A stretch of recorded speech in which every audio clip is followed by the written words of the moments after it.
విశాఖను స్టేట్ క్యాపిటల్గా కాకుండా డ్రగ్ క్యాపిటల్గా మార్చాడు. 3 రాజధానులు ముద్రిస్తున్నానని చెప్పి విశాఖను స్టేట్ క్యాపిటల్ చేస్తున్నానని చెప్పి ఈరోజు డ్రగ్ క్యాపిటల్గా మార్చాడు. తెలుగుదేశం ప్రభుత్వంలో పెట్టుబడుల్లో దేశంలో నెంబర్ 1 స్థానంలో ఉంటే ఈరోజు గంజాయి డ్రగ్స్ రవాణాలో ఆంధ్రప్రదేశ్ని మొదటి స్థానంలో ఉంచారు. సిగ్గుపడాలి వైసీపీ ప్రభుత్వం. నిన్న విశాఖలో పట్టుబడ్డ ఏదైతే కోనం పూర్ణచంద్రరావు సోదరుడు వీరభద్రరావు చెందిన Sanjay aqua exports private limited నుంచి దిగుమతి చేసుకున్న 25,000 కిలోల డ్రైడ్ ఈస్ట్తో కలిపి ఉన్న డ్రగ్స్ పట్టుబడ్డాయి. దగ్గర ఈ మత్తు పదార్థాల విలువ 50,000 కోట్లు ఉంటుందని అంచనా. ఈ కంటైనర్ని తనిఖీ చేయకుండా కొంతమంది రాష్ట్ర అధికారులు, పోలీస్ అధికారులు అడ్డం పడ్డారని కూడా సిబిఐ ఎఫ్ఐఆర్ను తెలియజేయడం జరిగింది. ఇవాళ బ్రెజిల్ నుంచి మత్తు పదార్థాలు దిగుమతి చేస్తున్నారని తెలిసి కూడా జగన్ రెడ్డి ప్రభుత్వ అధికారులు నిలువరించడానికి అడ్డం పడ్డారంటే ఏ స్థాయిలో కుమ్మక్కయ్యారు అధికారులు, ప్రభుత్వం, డ్రగ్ మాఫియా అనేది అర్థమవుతా ఉంది.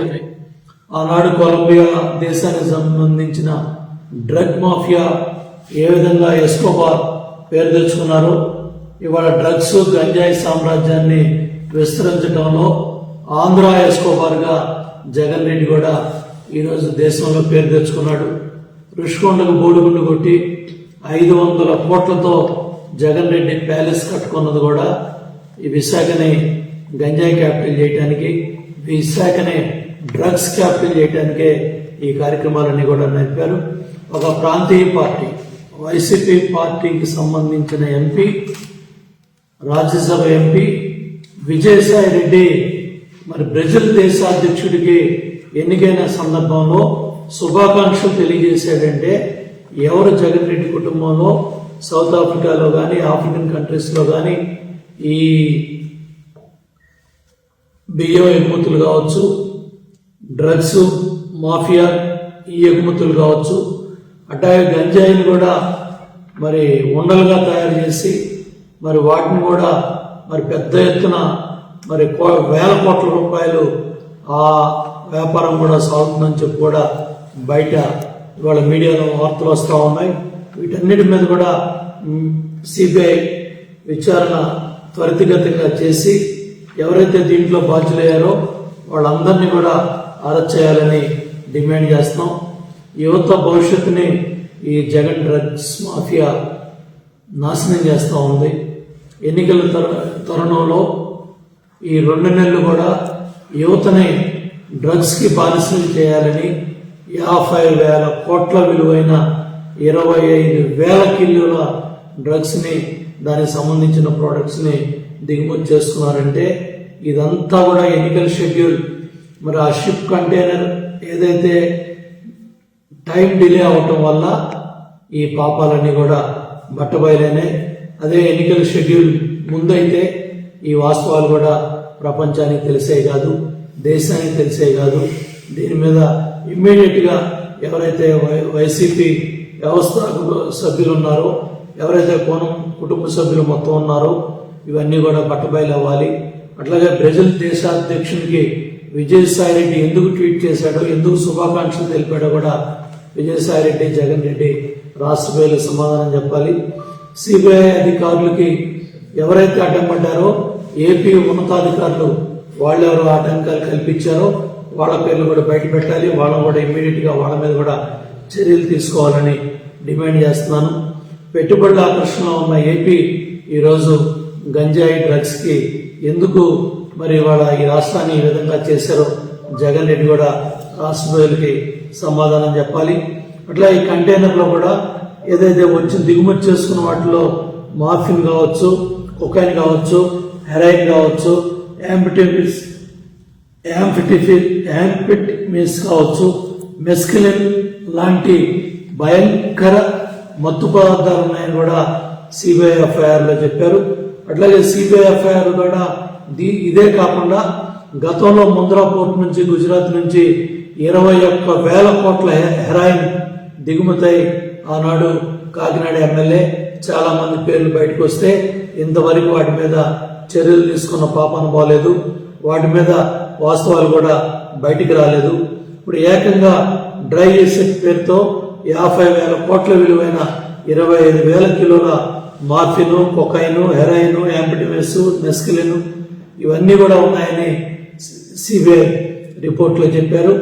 అంతేకాకుండా దేశంలో ఎక్కువగా గంజాయి పట్టుబడ్డ రాష్ట్రంగా కూడా ఆంధ్రప్రదేశ్ కూడా రికార్డ్స్లో ఉందని కూడా మరి కేంద్ర ఆర్థిక శాఖ మంత్రి పార్లమెంట్లో కూడా తెలియజేశారు. బ్రెజిల్ నుంచి మత్తు పదార్థాలు దిగుమతి అవుతామని తెలిసి కూడా జగన్ రెడ్డి ప్రభుత్వం అధికారులు నిలువరించాలని ప్రయత్నం చేశారంటే ఏ స్థాయిలో ఈ డ్రగ్ మాఫియా ఉందో అర్థమవుతా ఉంది. కల్తీ మద్యం మాఫియా ఓ పక్కన ప్రజల ప్రాణాలు తీస్తూ ఉంటే రెండో పక్కన గంజాయి మాఫియా ప్రజల ప్రాణాలు ఓ పక్కన తీస్తూ ఉంటే ఈ ఎన్నికల తరుణంలో యువతని నిర్వీర్యం చేయడానికి డ్రగ్స్ మాఫియా ఇంత పెద్ద ఎత్తున మరి దేశంలోకి రాష్ట్రంలోకి ఈ డ్రగ్స్ ని దిగుమతి చేసుకుంటే మరి ప్రభుత్వం సమాధానం చెప్పాల్సిన బాధ్యత ముఖ్యమంత్రి మీద ఉంది. అట్లాగే ఇవాళ యువత ప్రభుత్వం చేస్తా ఉన్న అవినీతిని కానీ అసమర్థతను కానీ ప్రశ్నించకుండా యువతను నిర్వీర్యం చేయడానికే ఈ డ్రగ్స్ ని ఇవాళ మార్కెట్లో విచ్చలవిడిగా అమ్మే కార్యక్రమాన్ని దించే కార్యక్రమాన్ని ఈ ప్రభుత్వం చేపట్టింది.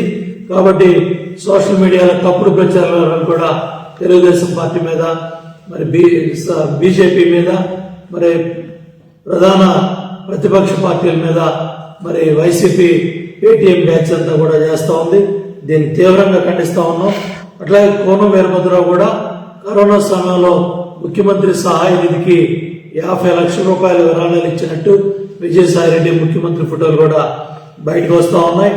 డ్రగ్స్ దిగుమతి అయిన బ్రెజిల్ దేశాధ్యక్షుడితో ఎందుకు ట్వీట్ చేశాడో, ఎందుకు శుభాకాంక్షలు తెలియజేశాడో కూడా విజయసాయిరెడ్డి ప్రజలకు చెప్పాలి. అట్లాగే ప్రకాశం జిల్లా నాగులపాడు మరి ఇవాళ వైసీపీ ఫ్లెక్సీలు కూడా అవన్నీ కూడా అక్కడ బయటకు వచ్చాయని కూడా తెలుస్తూ ఉంది. అంతేకాకుండా డ్రగ్స్ సీజ్ చేసే సమయంలో కూడా స్థానిక పోలీసులు స్థానిక మరి యంత్రాంగం తీవ్రంగా సిబిఐని అడ్డుపడిందని కూడా ఎఫ్ఐఆర్ లో సిబిఐ తెలియజేయడం జరిగింది. During the process of examination various officers of Andhra Pradesh government and port employees gathered at site causing delay in the CBI proceedings.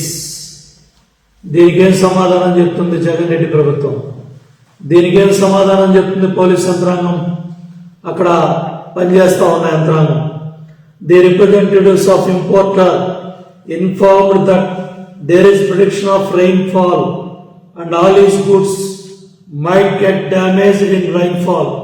Hence they requested to keep the goods inside the container for the day for its safe custody. ఇవన్నీ కూడా CBI FIR లో చెప్పారు. Tadepalli palace ప్రమేయం లేకుండా CBI అధికారులను అడ్డుకునే ధైర్యం స్థానిక పోలీసులకి యంత్రాంగానికి ఉందా? సమాధానం జగన్ రెడ్డి ప్రభుత్వం చెప్పాలి. 16వ తారీఖున కంటైనర్ వస్తే 20వ తేదీ వరకు కూడా సిబిఐ అధికారులు ఆపారంటే ఏ స్థాయిలో పైరువేలు నడిచాయి, ఏ స్థాయిలో యంత్రాంగం అడ్డుపడిందో బట్టబయలవుతా ఉంది. డ్రగ్స్ కుంభకోణం వెనుక తాడేపల్లి హస్తం ఉందని వైసీపీ నేతలు అందుకనే తీవ్రంగా పేటీఎం బ్యాచ్ ప్రధాన ప్రతిపక్షం మీద ప్రతిపక్ష పార్టీల మీద అడ్డగోలు ఆరోపణలు చేస్తున్నారు.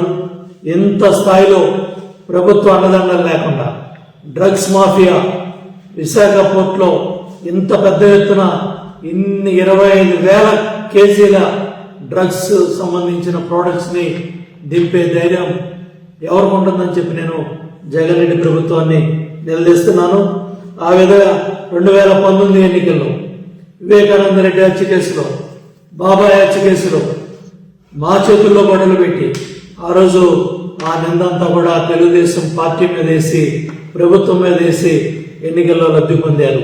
కోడికత్తి సీన్ కేసులో కూడా ఆ కోడికత్తి డ్రామా ఆడి మరి హైదరాబాద్ వెళ్ళి ఆ రోజు కూడా ఆయన ముఖ్యమంత్రి ఆ రోజు జగన్ రెడ్డి మీద మరి దాడి చేసిందని, మరి తెలుగుదేశం ప్రభుత్వం చేసిందని ఆ రోజు కూడా బురద జల్లి ఎన్నికల్లో లబ్ధి పొందారు. ఒక్క ఛాన్స్ అధికారంలోకి వచ్చి ఇవాళ జగన్ రెడ్డి విశాఖపట్నం మరి మకాం మారుస్తున్నామని చెప్పి మరి వాళ్ళ డ్రగ్స్ మాఫియాని మరి వాళ్ళ ఈ డ్రగ్స్ ని ఈ విధంగా దిప్పుకోవడానికే విశాఖని మీరు మకాం మారుస్తున్నారని ఇవన్నీ పట్టబయలైనాయి. కాబట్టి ఈ డ్రగ్స్ మాఫియాని మీరు విశాఖపట్నం చేరి విస్తరించే కార్యక్రమాన్ని కూడా చేసి రాష్ట్రాన్ని లూటీ చేయడానికి ప్రయత్నం చేస్తున్నారు. మరి కాకినాడ కావచ్చు, గంగవరం కావచ్చు, కృష్ణపట్నం కావచ్చు, ఈ పోర్టులన్నీ కూడా మీకు సంబంధించిన వాళ్ళ ద్వారా ఈ అక్రమ వ్యాపారాన్ని పెద్ద ఎత్తున చేయడానికే గతంలో ఉన్న పోర్టులన్నీ కూడా మీకు సంబంధించిన వాళ్ళ దగ్గరికి తీసుకోవడం జరిగింది. గతంలో కాకినాడ ఎమ్మెల్యే మీ వైసీపీ నాయకులంతా కూడా సౌత్ ఆఫ్రికా, ఆఫ్రికన్ దేశాల్లో 7,000 కోట్ల పైగా బియ్యం వ్యాపారం చేశారని అవన్నీ శాసనసభలో ప్రశ్నిస్తే దాని మీదే ఇవాళ మీరు మరి మా నాయకుడు చంద్రబాబు నాయుడు గారి మీద వ్యక్తిగత దోషణలకు పాల్పడి మరి ఈ గౌరవ సభలో నేనున్నాను, మళ్ళీ గౌరవ సభలో ఎన్నికై మళ్ళీ వస్తానని చెప్పి ఆ రోజు చంద్రబాబు నాయుడు గారు ఏదైతే చెప్పారో మరి రేపు ఎన్నికల కురుక్షేత్రంలో మళ్ళీ ఈ గౌరవ సభలో చంద్రబాబు నాయుడు గారు మళ్ళీ ఆ సభకి వెళ్లే విధంగా ప్రజలు తీర్పు ఇవ్వాలని కూడా కోరుతూ మరి వాళ్ళ ప్రాంతీయ పార్టీకి సంబంధించిన విజయసాయి రెడ్డి మరి ఆ బ్రెజిల్ అధ్యక్షుడికి ఎందుకు ట్వీట్ చేశాడో, ఎందుకు ఈ కంటైనర్లు పట్టుబడ్డాయో, దీంట్లో ఉన్న ఇవన్నీ కూడా బయటపడాల్సిన అవసరం ఉంది. ఇవాళ సోషల్ మీడియాలో పేటీఎం బ్యాచ్లతో తిట్టిస్తేనో, వైసీపీ నాయకుల్లో తిట్టిస్తేనో ఈ వాస్తవాలన్నీ కూడా బయటికి రాకుండా ఆగో. డిఆర్ఐ నివేదికలో కూడా దేశంలో గంజాయి అక్రమ రవాణాలో ఆంధ్రప్రదేశ్ నెంబర్ 1 స్థానంలో ఉందని కేంద్ర ఆర్థిక మంత్రి కూడా మరి పార్లమెంట్ లో తెలియజేశారు. కొకైన్ డ్రగ్ మాఫియాలతో మరి వాళ్ళ వైసీపీ నాయకులు, తాడేపల్లి ప్యాలెస్, జగన్ రెడ్డికి సంబంధించిన నాయకులంతా కూడా మరి వీటిల్లో భాగస్వాములు ఉన్నారు. దీని మీద మాట్లాడాలని కూడా మేము డిమాండ్ చేస్తున్నాం. ఇవాళ చూడండి, ఎవరైతే ఈ మాఫియాతో సంబంధాలు ఉన్నాయో వాళ్ళందరూ కూడా ఇవాళ బట్టబయలవుతా ఉన్నారు. ఇవాళ ఈ వాస్తవాలన్నీ కూడా బయటకు వస్తూ ఉన్నాయి. వీటికే సమాధానం చెప్తారు జగన్ రెడ్డి. ఇవాళ వీటన్నిటికీ కూడా సమాధానం చెప్పాల్సిన బాధ్యత వైసీపీ నాయకుల మీద, వీళ్ళందరి మీద కూడా ఉంది. ఈ వాస్తవాలన్నీ కూడా మీ లింకులన్నీ కూడా బయటపడ్డాయి. ఈ వాస్తవాలన్నీ కూడా బయటపడ్డాయి. వీటి మీద ఏ సమాధానం చెప్తారని కూడా జగన్ రెడ్డి ప్రభుత్వాన్ని, అధికారుల్ని మేము డిమాండ్ చేస్తున్నాం. ఇవాళ ఎందుకు అధికారులు విచారణకు అడ్డంపడ్డారు, ఆటంకాలు కల్పించారు, వీటికి కూడా సమాధానం చెప్పాలి. ఇవన్నీ కూడా బ్రెజిల్ అధ్యక్షుడికి, విజయసాయి రెడ్డికి ఏం సంబంధం? ప్రాంతీయ పార్టీ రాజ్యసభ ఎంపీకి మరి విజయసాయి రెడ్డి మరి వీళ్ళకి ట్వీట్ ద్వారా శుభాకాంక్షలు తెలియజేశాడంటే సంవత్సరాల తరబడి, నెలల తరబడి కిందే ఈ పాపాలన్నీ కూడా పట్టుబయలనే. ఈ 58 నెలల్లో ఎన్ని కంటైనర్లు ఈ దేశంలోకి తీసుకొచ్చారు, ఎన్ని కంటైనర్లు ఈ రాష్ట్రంలోకి వచ్చాయి, ఎన్ని లక్షల కోట్ల సంపాదన దోపిడీ ఇవాళ యువత దగ్గర మీరు దోపిడీ చేశారు, ఎన్ని కుటుంబాలు చితికిపోయినాయి, ఎంతమంది యువత జీవితాలు నాశనమైనాయి. వీటన్నిటి కూడా జగన్ రెడ్డి ప్రభుత్వం సమాధానం చెప్పాలని డిమాండ్ చేస్తూ సిబిఐ కూడా ఈ కేసు విచారణ త్వరితగతిగా స్పీడప్ చేసి దీంట్లో బాధ్యులైన ముద్దాయిలు అందరినీ కూడా అరెస్ట్ చేయాలని డిమాండ్ చేస్తామన్నారు.